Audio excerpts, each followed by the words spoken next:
Okay, what we have is an extreme scenario drill here I'm going to explain to you. But first of all, I want to show you the Ruger LCP that this drill is meant for at 7 yards, this drill. Chamber is empty, nothing in the mag well, nothing in the magazine. So off camera, I'm going to put this Ruger LCP back together so you can look at it while I'm talking.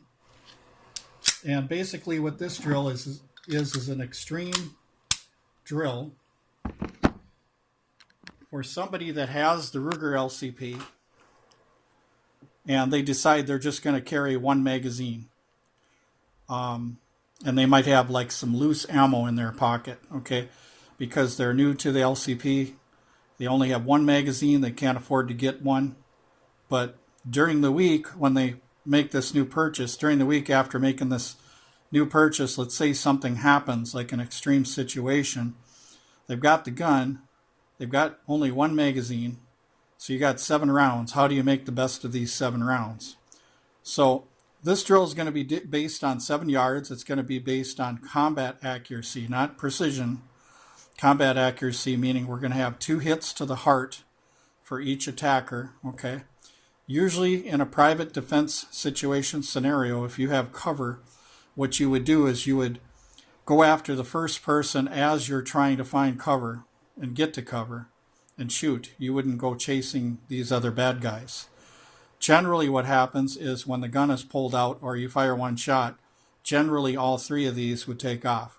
But we're using 3 for an extreme scenario. And then this round is for an even more extreme event where some of them should chase you behind cover and you need that last round.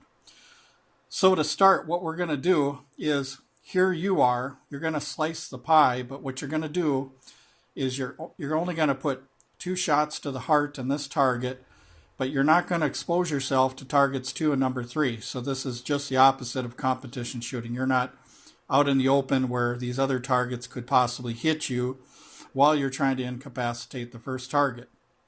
So what you do is you fire 2 shots in a 4-inch zone, and I'm going to show you the target that goes with this later. 2 shots in the 4-inch zone, and that would be considered a standard of incapacitation. So you slice the pie for that one. Now you slice the pie a little bit sharper for this one, 2 rounds, and a little bit sharper for 2 rounds for this one here. Once again, you're not exposing yourself to targets 2 and 3. You're only exposing yourself to the first target. And then the last situation is where you've engaged all 3 targets perfectly. You come around the corner and you have some loose ammo in your pocket. You've got 1 round in the chamber, but you've fired all 6 of these. And one of these guys decides that he's going to come up on you now. So you fire that last round in that 4-inch circle like I was saying, and you take him out. So this, once again, this is a very, very extreme situation that most likely will not happen as far as private defense citizens, especially if you're a trained private defense citizen. You know as well as I know that you want to get out of the situation. You don't want to go into the situation. So as you're going out of the situation, you simply shoot to defend to get to cover. And that's the smart way to do it, because let's face it, being out in the open, you're an easy target. Even for accidental pray and spray, they might have poor accuracy, but they could still hit you if you're out in the open. And that has happened to many people. So let me take you over to the target and we'll take a look at the target. Okay, so on this drill, when you shoot these 3 targets and you go behind cover, and we assume that one of the 3 targets comes and you fire that last shot right here, then we're going to count our time. We're not going to count our time if we don't have 7 shots in the 10 ring right here, because we're not going to count it, because the whole purpose of the drill is to shoot properly, to shoot accurately. This is 4 inches by 6 inches right here, the 10 zone. I like 4 by 4, which is the size of the heart, but it's debatable on what you need. But we'll just go for it and just say it's the 10 zone, which is 4 by 6. So what we're going to do is we got 3 targets. We're going to fire 2 at the first target without exposing ourselves to target number 2 and 3. 2 to the second target without exposing yourself to the third target. 2 to the third target. And then coming around the corner, getting into that good cover that you're trying to get. And then the last guy comes around the corner, you fire one more shot, there's your 7 rounds. And at that time, what you're doing is that guy's down, we're assuming, and what you're doing is you're reaching in your pocket and you're putting more bullets in that 6-round magazine. So this is an extreme defense scenario. This is a minimalist type of person that only likes carrying with maybe 1 magazine. Or say you bought the gun, but you couldn't afford other magazines for it. So you decided just to carry that 1 magazine and maybe have a few bullets in your pocket. So this is a minimalist type drill. This is an extreme accuracy drill, which means stopping the threat and surviving your encounter should it be this bad. Although most private defense situations aren't going to end up like this, because even seeing the gun or after the first shot, usually all 3 of these perps are going to run, scatter, and stuff like that. And using cover is your first objective, getting to cover and shooting to get to cover, but not necessarily having to engage targets number 2 and 3 now. I'm just using that as a basis in case you should have to engage targets 2 and number 3. Like, let's say if you're too far away from cover. So once again, this is 7 yards. The only way you're going to time yourself is if all 7 shots go in that 10 zone. If they go outside, even 1 shot goes out in the 9, then you can't count that for your time because the drill wasn't done properly. The drill requires that you hit the heart 7 times. Hit the heart 7 times. And we left the head out in the between the eyes and the ears type scenario. We left that out because of the simple fact that we're assuming that you're in an urban environment where there's a lot of people and not like in a rural environment. But also the fact is that even though you could take headshots, we want to be aware of our accuracy and what's beyond the target, because if we miss a moving target that has a head, all of us do, and you miss, then where are the bullets going? You see what I mean? So the emphasis on this drill is to shoot for the heart and drop that blood pressure. Does it stop somebody right away? Not necessarily. Do we have a more reasonable chance to stop the threat if we have accurate shot placement? Yes. Because of hitting the heart, we're going to start dropping that blood pressure. Whereas if we shot sloppy like this, like a lot of competition shooters, what would happen is you'd be going to targets number 2 and 3 without finishing the first target. You need to finish and incapacitate target number 1 without exposing yourself to targets 2 and number 3. And the standard of incapacitation that we're doing for this drill is we're saying 2 shots right in the 10 zone before you can go to the next. So that way it limits your ammunition. So you have to do better on less resources, which is a very good thing to practice, by the way. Should something happen, you would have to know how to defend yourself on limited resources. So it's a limited resources drill. It's a small pistol drill.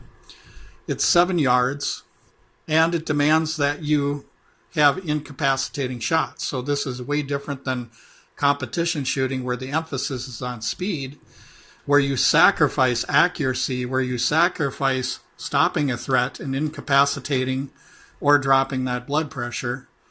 You sacrifice all that for your time because you know that your time is going to give you the win for the competition, even though you did sloppy on your shooting. And I just simply don't agree with it. That's why I think that competition shooting, even though you could have some measure of speed and accuracy, it's just not defense shooting at all.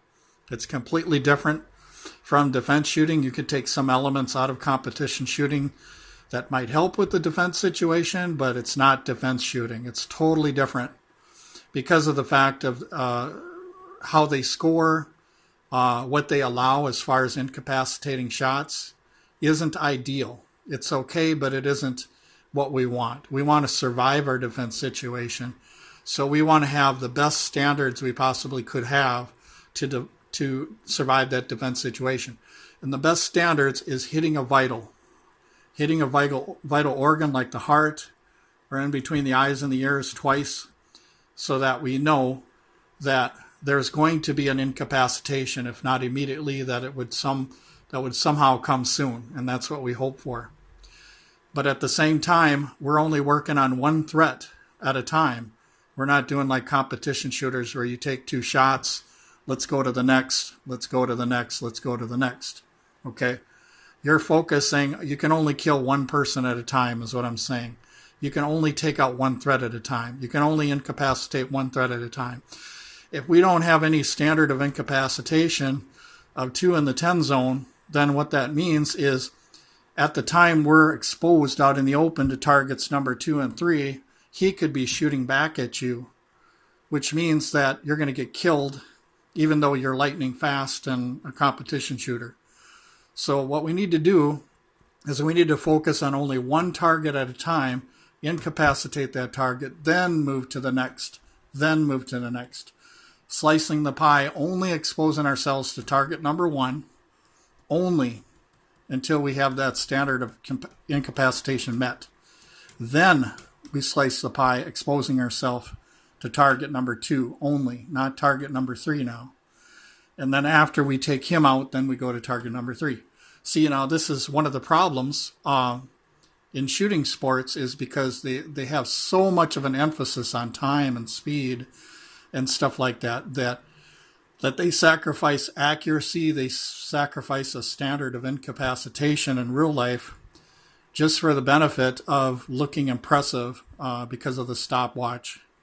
So there is no stopwatch in a gunfight because 2 people that are coming together for a gunfight, there's not going to be anybody like a mediator there saying, okay, I'm ready to hit my stopwatch. You guys both ready? Doesn't work like that, people. The person that has good situational awareness and good tactics as far as using cover is the one that's going to win the gunfight, okay? The gunfight starts before the gunfight. The gunfight starts when you're situationally aware of that person and your surroundings, and you're reading the body language to know what to do, and you're getting ready for the cover. Sometimes going to cover, you don't need to get in a gunfight. You can get to cover right away faster than you can draw your pistol. So sometimes getting to cover first is the best thing to do rather than shooting. Whereas other times, if you don't have time to get to cover, you're shooting at this target, but also at the same time, you're getting to cover, going away from the threat, not towards the threats. You got 3 threats here, competition shooters, they come around the corner. They're purposely going after these 3 threats. What we're doing is we're doing reverse of that. We're trying to get to cover and protect ourselves from cover so that if anybody should come up on us, we have the tactical advantage. Okay, so defense shooting is the opposite of competition shooting. So a lot of people don't get that. They have this mindset where you come around the corner and you just start shooting all these enemies or targets.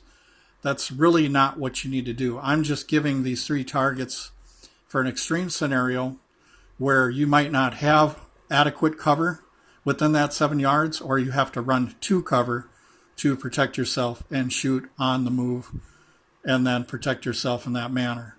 So once again, it's a small pistol, short range, 7 yards. 100% score has to be done in order to keep track of your time. So if you don't get 7 shots in the 10 ring, you don't get to count your time. And that way it brings in a lot of different skills. And one of those important skills is conserving your ammunition, making proper shot placements, okay? That's just the opposite of competition shooting, where you have a big old bushel of bullets underneath you where you can just keep shooting and shooting and shooting. Then get in real life and find out that you've only had a couple shots right here and here, and you got all these attackers, and your mindset, because of the way you trained, is you went so fast that you completely forgot about accuracy and shot placement, making sure that you stop the threat, that you drop the blood pressure, that you potentially incapacitate that person before you go to the next target. But anyway, thank you very much for watching, you guys.